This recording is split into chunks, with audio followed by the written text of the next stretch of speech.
Hi guys! Welcome sa ating bagong lesson. Ito ang Teach Your Children ng Crosby, Still, Nash, and Young. Focus naman tayo para sa mga beginners to dahil 4 lang ang chords natin na kailangan.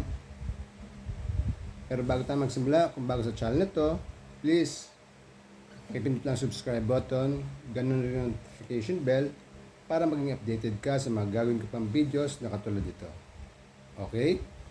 Gaya ng sabi ko, para sa beginners to, dahil 4 na chords lang kailangan natin, may ito tayong D, G, A, and B minor. Okay? Ang strumming pattern natin ay down, down, up, down, up, down, up, down, down, up, down, up, down, up.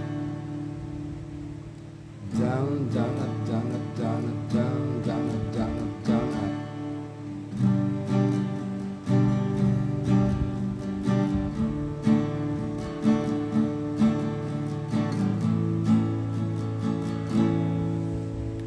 Okay?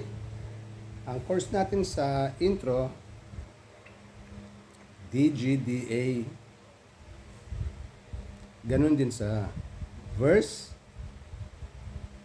at sa chorus. Sa intro muna tayo.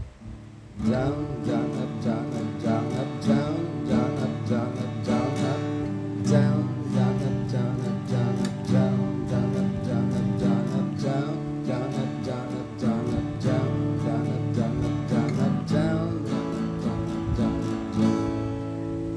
Yun ang ating intro, isang DGDA sa verse, dalawa, at sa chorus. Okay?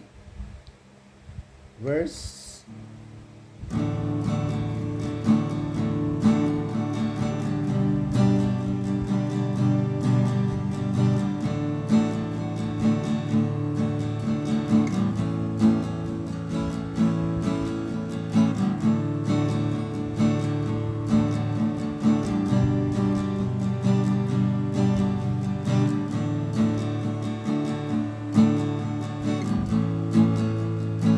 Chorus tayo.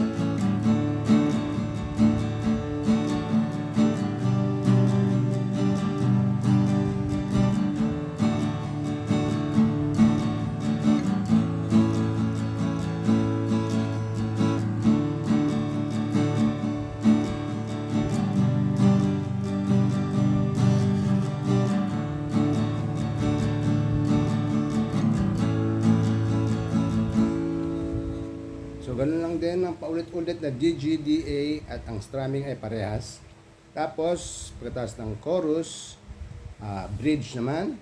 Ang chorus natin ay nandiyan naman, D, G, D, B minor, G, A. Bali ganito siya.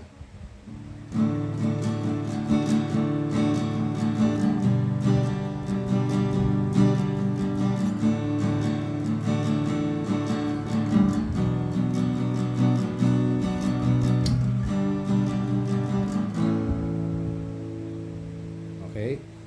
Ganun pa rin ang strumming pattern natin. So, D, D, G, D, sa B minor, dalawang beses. G, dalawang strumming pattern natin na yung B minor.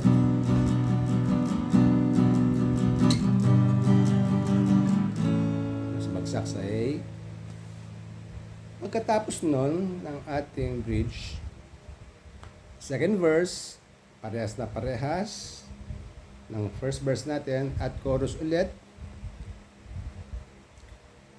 parehas pa rin ng first chorus natin at bridge, parehas pa rin ng ating unang bridge. Bridge number 2.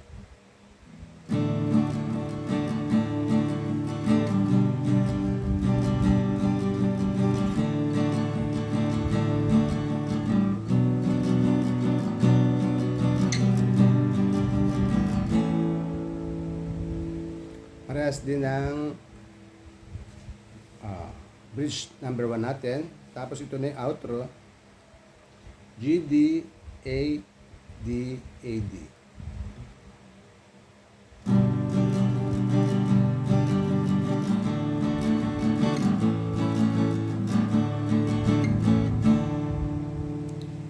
Dahil sa G, yung strumming natin na kanina,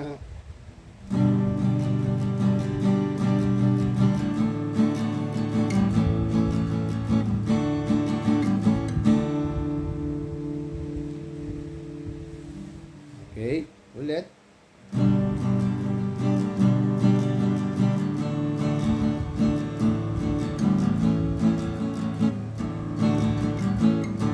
Dahil sa D, A, G,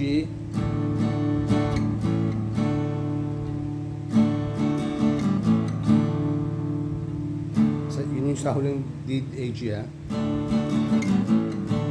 So pag binuo natin, G,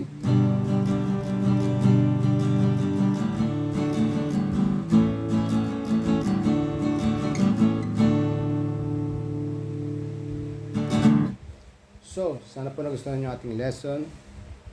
Kung may time po kayo, pakicheck lang po ang aking playlist na nandiyan sa ibaba. Baka po nandiyan yung favorite artist nyo. Sineparate ko po yan, yung mga new wave, sa rock, sa love song, Tagalog, English, pang mga beginners na lesson, nandiyan po. Mga pamasko, meron din po dyan. Maraming salamat po sa panonood. Hanggang sa muli. Paalam.